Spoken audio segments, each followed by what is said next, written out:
On July 11, 2003, Jane Smith, a 10-year-old white female, was referred by her psychologist, Dr. Jones, in response to academic difficulties. We used the WISC-IV to assess her IQ and cognition skills. The results were a 104 in verbal reasoning comprehension index, a 102 perceptual reasoning index, an 86 working memory index, a processing speed index of 91, and a 97 full scale IQ. According to Jane's mother, the patient has not been born with any apparent complication, but has had in her educational history, has signified that she has had academic difficulties in the past. During the assessment, Jane she was observed to be alert and orientated, supporting the fact that she answers these questions with accuracy. In regards to the results of the WISC-IV observations of the clinician and the client history, Jane has not have any apparent abnormalities, physically, cognitively, or mentally, that would impede her ability to perform well in school. The scores received on the WISC-IV indicate that Jane's general cognitive abilities within the average range of functioning. Her ability to think and reason exceeds 42% of children her age. Jane's verbal and nonverbal reasoning abilities are average.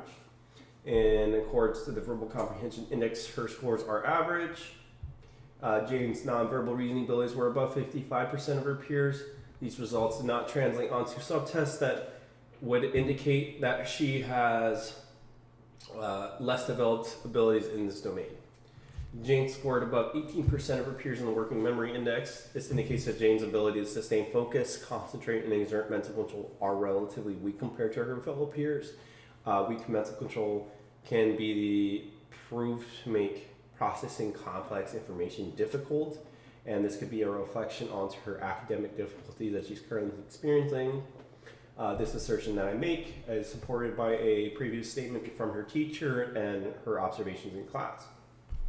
Jane had scored a 10 on the arithmetic subtest and a 7 on the linear number sequencing subtest.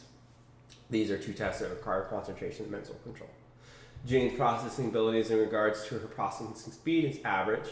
She has scored above approximately 27% of her peers, and in verbal reasoning, outperformed her visual processing skills. This may make the task of comprehending information more difficult for Jane, as she would have less time to track information and may be exerting an extensive amount of mental energy.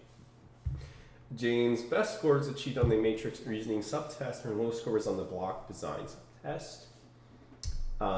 In regards to all these tests and the topics that I've discussed today, it is my recommendation that Jane be encouraged regularly and frequently to review information that must be remembered.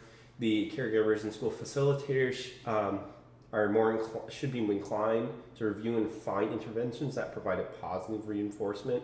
A strategy called chunking would be beneficial for this individual, as it takes large information and makes it into a more understandable. It takes large information and groups it together in large chunks. So the massive information is recommended to be practiced with Jane. Her family is also encouraged to support all her efforts in completion of academic tasks over the grades received. The support on the process or methodology to complete tasks may improve the quality and time of completion of her assignments. Thank you for listening. My name is Josh. I hope you have a good one.